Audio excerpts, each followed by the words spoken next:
permite que muito mais instituições financeiras, cooperativas de crédito, possam fazer a intermediação, o repasse, participarem desse crédito agrícola para o pequeno produtor. Vai diminuir das nossas cooperativas de crédito para permitir a entrada dos bancos privados. Muito mais transparente será se o orçamento for executado por 594 parlamentares do que pela cabeça individual de cada ministro. Nosso colega deputado, em quem a gente muito confia, não foi eleito primeiro-ministro. Isso significa a aprovação de uma emenda branca do parlamentarismo, a aprovação tácita de uma emenda do parlamentarismo. Ele acusou genericamente o servidor público de parasita, sim. Daqueles que se usam do serviço público e dele abusam para proveito próprio, nada mais do que a verdade falou o ministro Paulo Guedes. Isso é claro, sabedor, querem matar sim, o hospedeiro. Que dólar alto é bom. Empregada doméstica estava indo para a Disney, uma festa danada. E o ministro diz que é melhor passear no Nordeste. Está cheio de praia bonita.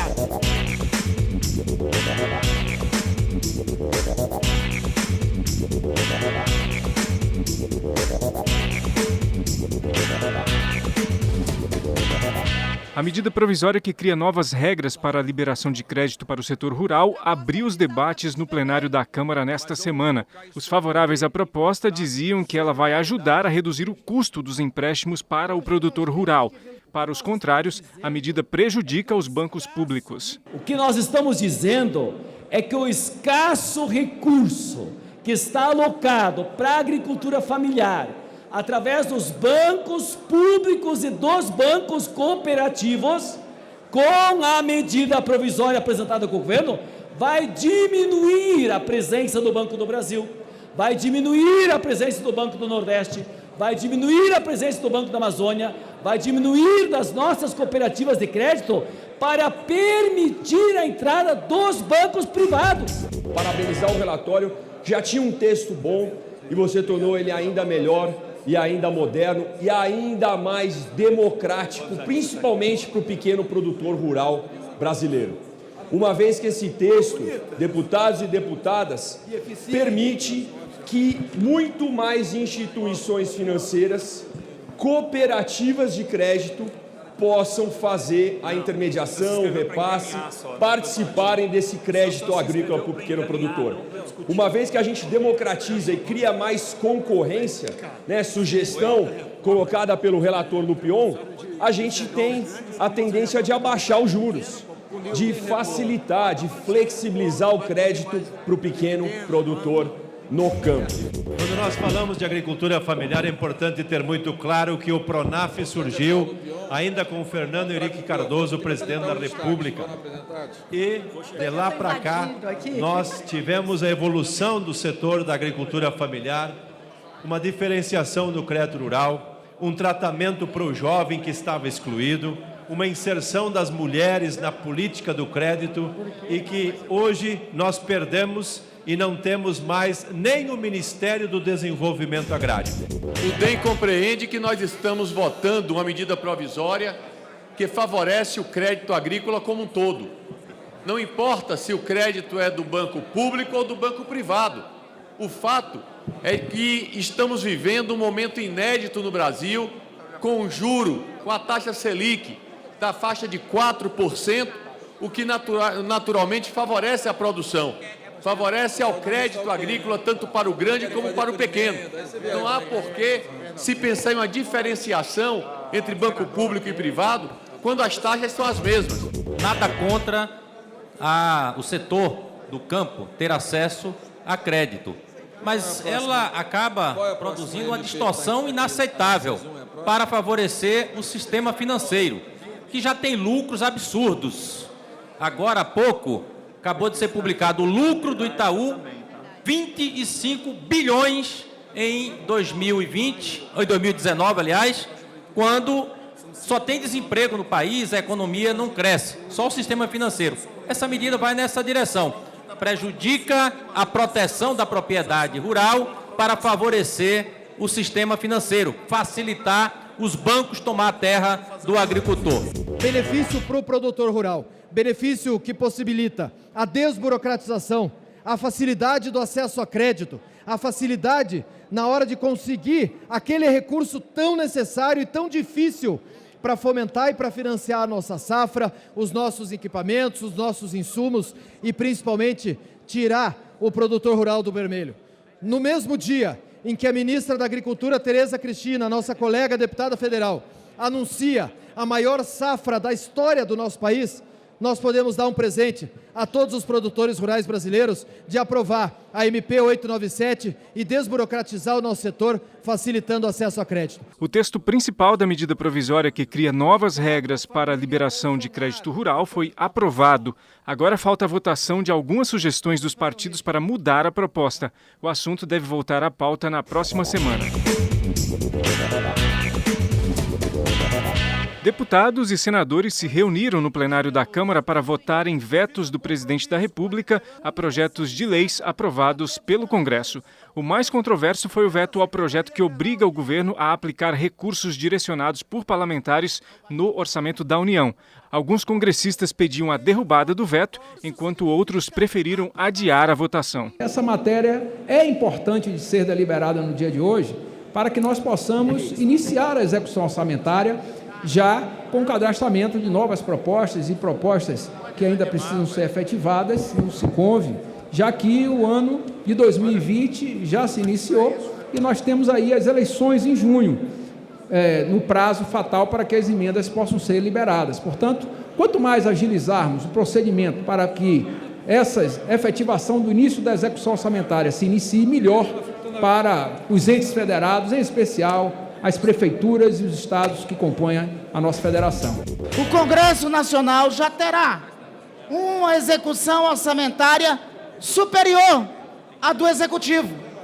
Se nós aprovarmos, e pelo, abre aspas, acordo que foi feito, fecha aspas, aprovarmos o acordo feito pelo próprio governo, vai ser restringido ainda mais o poder do governo de cuidar do orçamento. Presidente, me permita, eu sou líder da oposição ao governo Jair Bolsonaro no Senado com muito orgulho, mas isso significa a aprovação de uma emenda branca do parlamentarismo, a aprovação tácita de uma emenda do parlamentarismo, e o governo Jair Bolsonaro passará, outros governos virão e o Brasil fica. Seja quem for, senhor presidente, seja quem for, o presidente da República, ele foi designado, concluindo, presidente, da maioria dos brasileiros para governar. Não votei em Jair Bolsonaro nem no primeiro nem no segundo turno, mas não pode esta casa caçar a prerrogativa de governar. Em relação ao veto 52, é um absurdo o que está sendo feito ao ser vetado a mudança que foi feita pela Lei de Diretriz Orçamentária, quando nós estabelecemos o princípio da impositividade em todo o orçamento. Ao retirar esses itens, esses dispositivos que estão constando no projeto de Lei de Diretriz Orçamentária para 2020, nós vamos desconfigurar todo o princípio da imposição do orçamento por parte do Executivo Federal. Então, eu acho que nós temos, sim, que manter os vetos, derrubar o veto, aposto ao PLN 52, que é o veto 52, senhor presidente. Estamos caminhando para um acordo, mas esse acordo passa pela regulamentação transparente, muito direta, de como se dará a execução dessa nova forma de orçamento. O Brasil não aprovou parlamentarismo, nosso colega deputado, em quem a gente muito confia, não foi eleito primeiro-ministro, é preciso ter clareza nas coisas. Então, não estamos tratando só de procedimento, estamos tratando do pós-aprovação, que acredito que acontecerá, de como se dará a distribuição e garantia de verbas para cada programa definido pelo Executivo e pelos parlamentares. Clareza e transparência é apenas o que desejamos e eu tenho certeza que, caminhando para uma reunião de líderes bem conduzida será possível.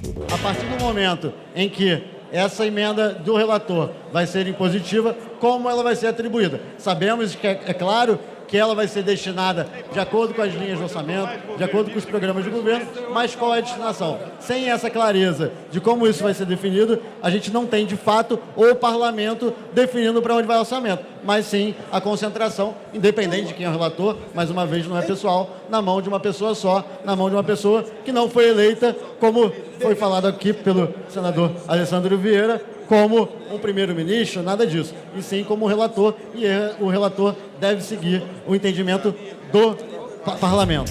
Muito mais transparente será se o orçamento for executado por 594 parlamentares do que pela cabeça individual de cada ministro. Que eu desafio, se não será muito mais transparente. Todos nós aqui, e diga de passagem, apresentei projeto de resolução para que todas as comissões temáticas tenham uma junta de acompanhamento da execução orçamentária, e vocês vão conhecer muito mais de perto a execução do orçamento, se for feita dessa forma, do que se o ministro, sozinho, escolher quais são os municípios que serão atendidos, quais são os estados que serão beneficiados, como é que isso se dá. Então, de fato, o orçamento impositivo é uma vitória do Congresso, esse é um primeiro orçamento impositivo e que, evidentemente, presidente, esse adiamento também a considero, neste momento, salutar, para que a gente tenha tempo para explicar melhor para as bancadas que têm alguma dúvida e possamos construir consenso, que o consenso é de que o poder tem a capacidade e a legitimidade de discutir o orçamento do país. Depois de algum debate, ficou acertado que o veto sobre o orçamento impositivo vai ser votado depois do Carnaval. O Congresso manteve o veto ao projeto que regulamentava a quebra de sigilo de correspondência de presos. Depois, na Câmara, foram derrubados 2 vetos parciais à proposta que cria a Sociedade de Garantia Solidária. Agora, falta a votação dos senadores, que também será depois do Carnaval. 2 falas do ministro da Economia, Paulo Guedes, igualmente foram assunto para debates no plenário. Numa delas, o ministro teria comparado os servidores públicos a parasitas. Na outra, ao comentar a alta do dólar, ele mencionou o fato de empregadas domésticas irem à Disney quando a moeda custava um valor mais baixo. A revolta seletiva da esquerda chega a ser engraçada. Lula comentou sobre o funcionário público, dizendo o seguinte: a profissão mais honesta é a do político. Sabe por quê? Porque ele tem que ir para a rua, encarar o povo e pedir voto. O concursado não. Se forma numa universidade, faz um concurso e está com emprego garantido pelo resto da vida.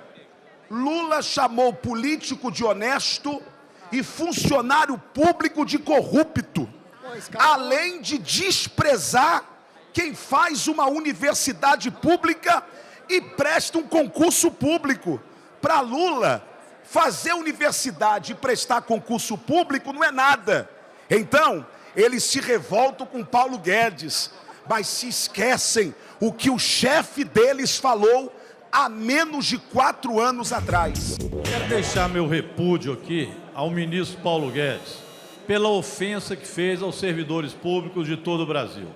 Engraçado que ele esteve aqui na Câmara e quando comparado à tchutchuca dos banqueiros, ele achou ruim. Ele deu piti, ele saiu correndo, ele ameaçou, ele xingou o deputado, mas ele se acha no direito de agora ir para todo o país e chamar aqueles que trabalham de parasitas. Ora, as professoras, os policiais, o corpo de bombeiro, os médicos, os agentes de saúde, todos pedem respeito. E não é possível que o ministro haja dessa forma.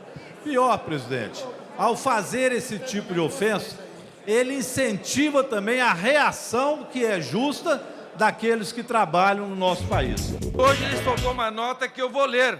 Ele humildemente reconhece que usou o termo parasita, mas foi tirado fora do contexto. O que ele diz?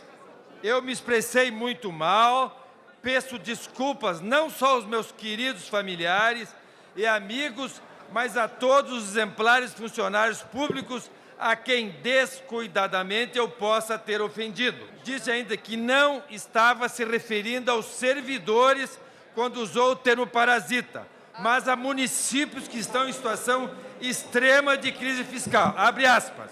Eu não falava de pessoas, falava de casos extremos em que municípios e estados gastam todas as suas receitas com salários elevados, de modo que não sobrava nada para educação, segurança, saúde e saneamento.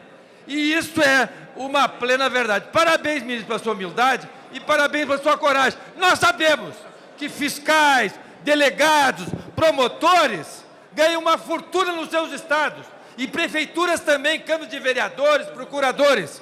Isso é claro, sabedor. Querem matar, sim, o hospedeiro. O senhor Paulo Guedes, ele está pedindo desculpa porque a repercussão foi péssima. Mas o que ele disse, ele disse. Ele acusou genericamente o servidor público de parasita, sim. Ele esquece o que é o servidor público. O servidor público não é servidor do governo, é servidor do público, que são todos os servidores, incluindo todos aqueles que estão na ponta, os professores, os profissionais da saúde, todos aqueles de todas as áreas que servem ao povo brasileiro. Então ele não sabe o que é serviço público, ele é um homem do capital financeiro.